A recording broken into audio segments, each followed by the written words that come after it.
کوئی روزگار، کوئی ملازمت کا، جاب کا سلسلہ نہیں ہو رہا، اور اگر کاروبار ہے بھی تو وہ اس میں پرابلم آ رہی ہے، مسائل آ رہے ہیں، کوئی تنگی ہے، اس طرح سے روزگار نہیں ہے. تو یہ میں آپ کو بتا رہا ہوں جو خاص اسی مسئلے کے لیے ہے کہ آپ ایک جمعے سے لے کے دوسرے جمعے تک اس کا وقت ہے، اسی دوران ہی آپ نے پڑھنا ہے.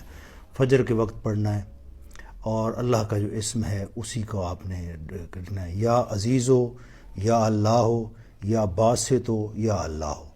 یہ غنی بھی کرتا ہے اور بادشاہ بھی کرتا ہے. اللہ کے ناموں کی جو تاثیر ہے اس کو سمجھیں، اس کو پڑھیں، اس سے فائدے حاصل کریں. جو کام اللہ نے کرنا ہے، اللہ کے اسم، اس کی حمد اور اس کی تسبیح سے ہی ہوگا. اس بات کو ذہن میں رکھیں. آپ یہ فجر کے وقت کریں، 41 مرتبہ کریں، زیادہ تعداد نہیں ہے، 41 بار آپ نے اس کو پڑھنا ہے. یا عزیز ہو، یا اللہ ہو، یا باسط ہو، یا اللہ.